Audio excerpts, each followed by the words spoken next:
Party నేతల చెలో మేడిగడ్డ యాత్ర మరి కాసేపట్లోనే కాళేశ్వరానికి చేరుకునుంది. మొదటగా నేతలంతా కలిసి మేడిగడ్డకు వెళ్తారు. మేడిగడ్డలో కుంగినటువంటి ప్రాంతాన్ని పరిశీలించిన తర్వాత అక్కడి నుంచి అన్నారం బ్యారేజ్ వద్దకు వెళ్తారు. అక్కడ మీడియా ఇంటరాక్షన్ ఉంటుంది, అదేవిధంగా మీడియా సమావేశము, పవర్ పాయింట్ ప్రజెంటేషన్ ఉంటుంది. సో ప్రస్తుతం మనము బీఆర్ఎస్ పార్టీ నాయకులు ప్రయాణిస్తున్నటువంటి, ఎమ్మెల్యేలు ప్రయాణిస్తున్నటువంటి బస్సులో ఉన్నాము. చాలామంది నాయకులు ఇక్కడ ఉన్నారు. ప్రధానంగా మనతో మాజీ మంత్రి మల్లారెడ్డి గారు ఉన్నారు. వారితో మాట్లాడదాం ఈ యాత్ర ద్వారా అసలు ఏం చెప్పాలనుకుంటున్నారు జనాలని చెప్పి. ఇటీవల కాలంలో ప్రభుత్వం అఖిలపక్షాన్ని మేడిగడ్డకు తీసుకెళ్ళింది. అప్పుడేమో మిమ్మల్ని రమ్మంటే మీరు వెళ్ళలేదు, వాళ్ళు వెళ్ళారు, కుంగిన పిల్లర్లను చూపించారు, పలిగిపోయినటువంటి వాటిని చూపించారు. మరి ఇవాళ మీరు వెళ్ళి ఏం చూపించాలనుకుంటున్నారు అక్కడ? ఇప్పుడు మేము మాజీ సీఎం కేసీఆర్ గారు ప్రపంచంలోని ఎత్తైన లిఫ్ట్ ఇరిగేషన్ ప్రాజెక్టు కట్టిండంటే అది కాళేశ్వరం ప్రాజెక్టు. ప్రపంచంలోనే పేరు వచ్చింది. భారతదేశంలోనే ఎవ్వరు కేంద్రంకి వెళ్ళి రూపాయి సహాయం లేకున్నా కానీ సెల్ఫ్ మేడ్తో కట్టిండు మా సీఎం కేసీఆర్ గారు. అంత పెద్ద ప్రాజెక్టు కట్టి 1 కోటి ఎకరాలకు సాగునీరు ఇచ్చి 46,000 చెరువులను మొత్తం మే జూన్ నెలల కలకలలాడుతుండే నీళ్లను, చేపలను ఇవన్నీ చూపించిన ఘనత మన మాజీ సీఎం కేసీఆర్ గారు. అదే మాదిరిగా ఎప్పుడన్నా దేశంలో ఏ రాష్ట్రంలోనన్నా 3 లక్షల కోట్ల మెట్రిక్ ధాన్యం పండించిన ఘనత కూడా మన మాజీ సీఎం కేసీఆర్ గారు. ఈ పంట అంతా ఎట్లా పండింది, ఈ సాగునీరు ఎట్లొచ్చింది, ఈ తాగునీరు అందరికి ఎట్లా అందించిండు, ఇదంతా ఒక అద్భుతం. గొప్ప మహాత్ముడ, గొప్ప ఆలోచనతోటి చేసిన పని. దాన్ని పట్టుకొని ఆడ పలిగిపోయింది, ఈడ ఇరిగిపోయింది. అరే 3 పిల్లలు కుంగినాయా? తప్ప 3 పిల్లలు కుంగినాయి. పెద్ద పని చేస్తున్నప్పుడు ఇంత ప్రాబ్లం వస్తుంది. 3,000 కోట్లు ఇస్తే అదే ప్రాబ్లం క్లియర్ అయిపోతుంది. దాన్ని అడ్డం పెట్టుకొని రైతులకు నీళ్ళు ఇస్తలేరు, దానికి అడ్డం పెట్టుకొని వాళ్ళకు చెరువులు కూడా నింపుతలేరు, ఎక్కడ కరెంటు కూడా ఇస్తలేరు. అన్ని ఇబ్బందుల పాలు చేసి వాళ్ళు 6 గ్యారెంటీలు చెప్పారు. అన్ని బుడ్డ ఇంప్లిమెంట్ చేసారు. మేము 4 అయిపోయినాయి, ఇక 2 అంటున్నారు.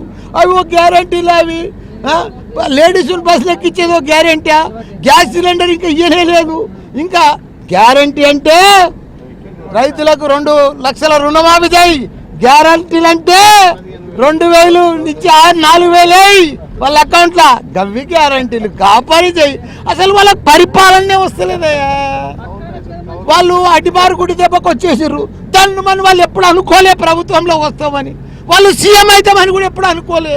దాన్ని వచ్చేసారు, ప్రజల తీర్పునిచ్చారు, అచానక్ వచ్చేసారు. వాళ్ళకి పరిపాలన వస్తలేదు. కాబట్టి వాళ్ళు తిక ఎట్లకెళ్ళి కేసీఆర్ తప్పు పట్టాలి, కేటీఆర్ తప్పు పట్టాలి, హరీష్ రావు తప్పు పట్టాలి, మాయ మాటలు చెప్పి వచ్చారు. కాబట్టి ఇవన్నీ అబద్ధాలు ఆడి వాళ్ళను గొప్ప మహాత్ములను ఇవాళ హైదరాబాద్, ఇంత పెద్ద హైదరాబాద్ ఎవరు చేసిర్రా? మా కేటీఆర్. 9 లక్షల ఉద్యోగాలు చేస్తున్నా, ఐటీ ఉద్యోగాలు. ప్రపంచంలోనే పేరు వచ్చింది.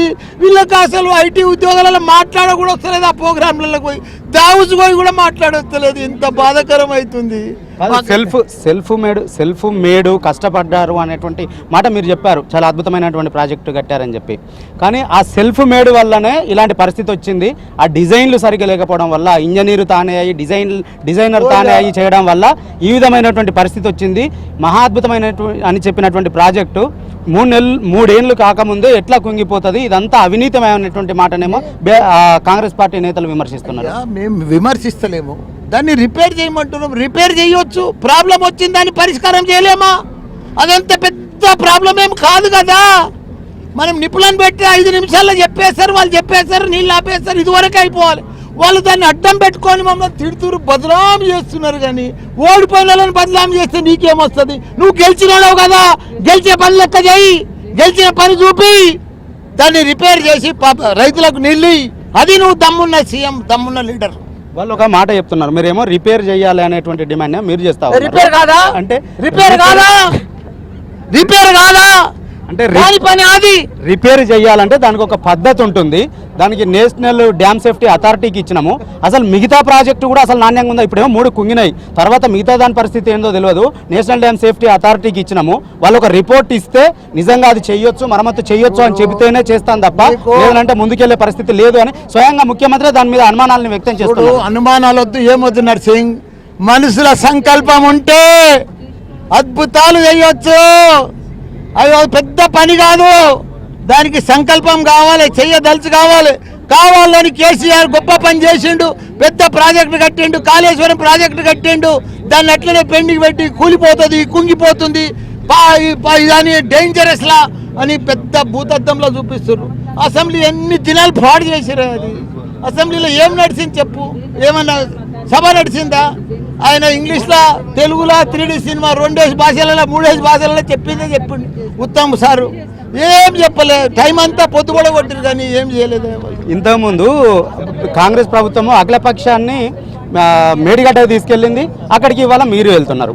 మళ్ళీ ఇవాళ మీరు ఇక్కడికి వెళ్తున్నటువంటి టైంలోనే వాళ్ళు పాలమూరు రంగారెడ్డికి వెళ్తున్నారు. 3 ఏళ్లలో పూర్తి చేస్తామన్నారు, నిర్లక్ష్యం చేశారు, మహబూబ్ నగర్కు తీవ్ర అన్యాయాన్ని చేశారని చెప్పి వాళ్ళు అక్కడికి వెళ్తున్నారు.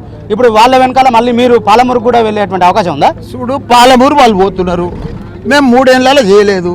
మేము చేసిన పని అయితే అక్కడ కనిపిస్తూనే ఉంది కదా. ఎక్కడ సాగు నీరు, ఎక్కడ సాగు పంటలు, పాలమూరు అంతా సస్యశ్యామలం చేసిండే మా కేసీఆర్. ఇలా పాలమూరు పోయి చూడు, అంతకుముందు వలసలు పోతుండే, ఎక్కడ ఉపాధి లేకుండే. ఇలా లక్షల ఎకరాల పంటలు పండుతుంది పాలమూరులో. పోయి చూసిరాం మనం. ఇంకేదైనా మేము పని బాగున్నామనుకో అది నువ్వు చేయి తప్ప, నువ్వే సీఎం కదా, మీరే ఇప్పుడు ప్రభుత్వంలో ఉన్నారు కదా, తప్ప అంటే ఇన్నేళ్ల నుంచి పొద్దుందాకా చూసి వస్తావా? పని చెయ్యవా?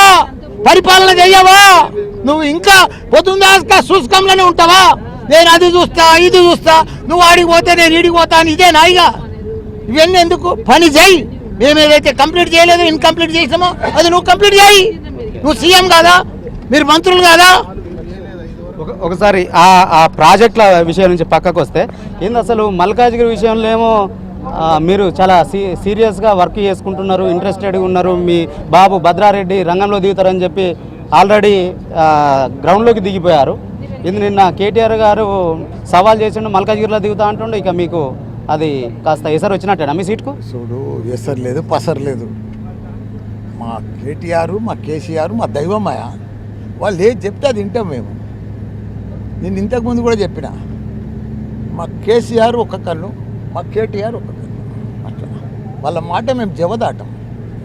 మా కొడుకు ఏముంది, వాడు చిన్నోడు, వాడు ఇప్పుడే నిలబడాలని ఏముంది. అది ఇప్పుడు మా వాడు కూడా నిలబడ అంటుంటాడు.